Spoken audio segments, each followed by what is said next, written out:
मला तुम्ही सांगा ना मग की अण्णाभाऊ साठेंनी कुठलं असं आंदोलन केलं की जे समाजाच्या सामाजिक लढ्यासाठी होतं, समतेसाठी होतं, या हिंदुत्वाचा अन्याय अत्याचार जो आम्हाला सहन करावा लागला त्याच्या विरोधात कुठलं आंदोलन होतं? मनुवादाच्या विरोधात त्यांनी कुठलं असं काही लेखणी लिहिलेली आहे? किंवा लहुजी साळवे यांनी कुठलं आंदोलन केलं की ज्या आंदोलनामध्ये त्यांनी त्या सामाजिक याच्या लढ्याला उलट त्यांनी अशा माणसाला तालीम दिली, लोकमान्य टिळक जो कट्टर जातीवादी माणूस, मग अशा माणसांना आम्ही महापुरुष मानायचं का? आता तुम्हाला इतिहास आहे ना, डायरेक्ट मी तुम्हाला आहे ना शेअर करतो, जाऊ द्या. नाही शेअर नका करू, बोला माझ्याशी. शेअर मला इतिहास पूर्ण माहिती आहे. लहुजी साळवेंचे वडील पेशव्याच्या सैन्यामध्ये होते, समजलं? आणि भीमा कोरेगावच्या लढाईमध्ये पेशव्यांच्या बाजूने लहुजी साळवेंचे वडील लढले, हे माहितीये का तुम्हाला? हे माहिती आहे, पण तुम्ही असं नव्हतं बोलायला पाहिजे. कसं नव्हतं बोलायला पाहिजे होतं? तुम्ही आमच्या बाबासाहेब आंबेडकरांचा अपमान करणार, आम्ही सहन करायचा का? साहेब ऐका, आम्ही मात्र हॅलो, हा तुम्हाला एक बोलू का साहेब? बोला ना. आमचा अण्णाभाऊ साठे सोडून आमच्या बाबासाहेबांचा झेंडा आमच्या गावामध्ये लावलेला आहे. उपकार थोडी करता तुम्ही, उपकार नाही करत. तुमच्यावर मेहरबानी केली बाबासाहेबांनी. तर विचार करा, बाबासाहेब नसते ना तर आज तुमचे काय हाल असते. जो खरा बाप आहे त्याला तुम्ही विसरता आणि दुसऱ्याला बाप बनवायला चाललेला. नाही विसरत साहेब, तुम्ही डायरेक्ट काय बोललेले माहितीये का? काय? आम्ही आंबेडकरवादी असू शकत नाही असं नाही. मग तुम्ही हाय आंबेडकरवादी तर मग तुम्हाला लहुजी साळवे आणि अण्णाभाऊ साठेचं का लागतं एवढं? का तुमच्या जातीत जन्मले म्हणून? अच्छा, म्हणजे असं काय? बरोबर आहे ना. तुम्ही तुमच्या जातीमध्ये एखादा लेखक झाला, एखादा तालीम शिकवणार झाला तर ते महापुरुष, आणि ज्याने तुमच्यासाठी एवढं सगळं करून ठेवलं त्याला तुम्ही मानायला तयार नाही. अच्छा, तुम्हाला हे पाठवावंच लागेल साहेब मग. अरे मला काय पाठवायचं ते तुम्ही पाठवावं. सत्य बोलताना ना चुकीचं वाटतं लोकांना, पण तुम्ही तुमच्या जे नेते असतील ना जेवढे, त्यांनी फक्त आम्हाला जाहीर करावं की लहुजी साळवे आणि अण्णाभाऊ साठेंनी काय काम केलेलं आहे समाजासाठी, आमच्या अस्पृश्य समाजासाठी त्यांनी कुठली लढाई लढलेली आहे. उगाच आम्ही बोलायला लागलो की आम्हाला आई बहिणी शिव्या घालायच्या, आम्हाला मारायच्या धमक्या द्यायच्या. उत्तर द्या ना तुम्ही. ऐका ना साहेब, शिव्या कोणी देत नाही तुम्हाला. जरा माझं वॉल चेक करा, वॉल चेक करा. आमच्या समाजातील एका महिलेवरती अशा प्रकारे घाणेरड्या शब्दामध्ये ते एक बोललेल्या मातंग समाजाचा विलास काकडे म्हणून ते सगळं आम्ही सहन करायचं का? नाही सहन नका करू, पण तुम्ही असं कसं काय बोलले का वाटत तुम्ही आंबेडकरवादी नाही? तुम्ही आंबेडकरवादी आहे तर मग एकच बाब पकडा ना, बाबासाहेब तर बाबासाहेब. दुसऱ्या बाबाची गरज काय तुम्हाला? तुमचे ज्या कष्ट, तुम्हाला आरक्षण, तुम्हाला समाज मान सन्मान कोणी दिला? बाबासाहेबांनी दिला का लहुजी साळवेंनी दिलाय?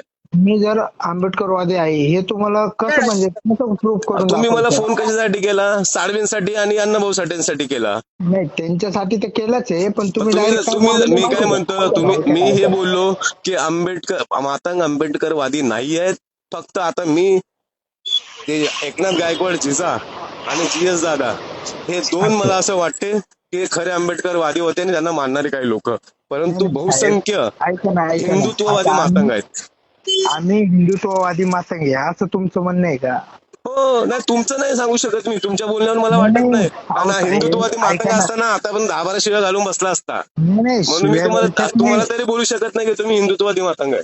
हो नाही साहेब, तुम्ही डायरेक्ट काय बोललेले माहितीये का? तुम्ही हिंदुत्व आंबेडकरवादी असं काहीतरी शब्द बोललेले. मी तुम्हाला आता पुन्हा सांगतो, जो हिंदुत्ववादी मातंग आहे ना त्याला लयच चरबी आहे, आणि तो देवधर्माच्या नांदाला लागून आहे ना आमच्या विरोधामध्ये खूप काय काय बोलतो. आंबेडकरवादी मातंग ऐका ना साहेब, काही गोष्टी अशा ठिकाणी आहे का आमच्या तुम्हाला खोटं वाटेल का आमच्या आंबेडकरवादी मातंग हे ना त्यांच्यासाठी खूप काही करतात.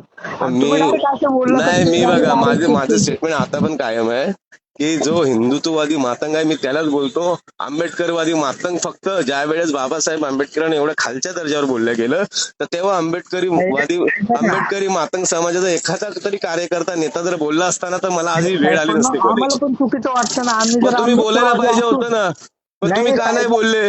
ज्या वेळेस बाबासाहेबांवर एवढं खालच्या दर्जाचं बोललं गेलं, मग त्यावेळेस बाबासाहेबांना इंग्रजांचे गुलाम, त्या मुसलमानांचं हे, त्यावेळेस तुम्ही लोक गप्प बसता. तुम्ही आंबेडकरवादी मातंग आहे तर मग तुम्ही बोललं पाहिजे ना त्यावेळेस पण बोललेलो आम्ही. पण विषय कसा आहे माहितीये का, आम्ही राहतो बघा हिंगोली जिल्ह्यामध्ये, बरोबर? आमच्या हिंगोली जिल्ह्यामध्ये एक पण जयभीमचं घर नाही, सरकारी तालुक्यामध्ये, बरोबर? अच्छा. त्या तालुक्यामध्ये आम्ही बाबासाहेबांचा झेंडा लावून सगळ्या गोष्टी आम्ही मान सन्मान जयंती वगैरे सगळं करतो. मग केलंच पाहिजे ना सर. तुम्हाला केलंच तुम्हाला पाहिजे, त्याची जाण बरोबर आहे, आहे. तुम्हाला पण त्याची ऐका जाण ना आहे ना. साहेब, पण विषय काय असतो हे बघा, आमच्या घरामध्ये पण आहे ना, तुम्हाला खोटं वाटेल मी स्क्रीनशॉट टाकतो. माझ्या घरामध्ये मी मातंग आहे, पण हा. माझ्या घरामध्ये गौतम बुद्ध आणि डॉक्टर बाबासाहेब आंबेडकरांची प्रतिमा आहे. हो हो. पण तुम्ही डायरेक्ट काय बोलले साहेब, हे आंबेडकरवादी होऊच शकत नाही.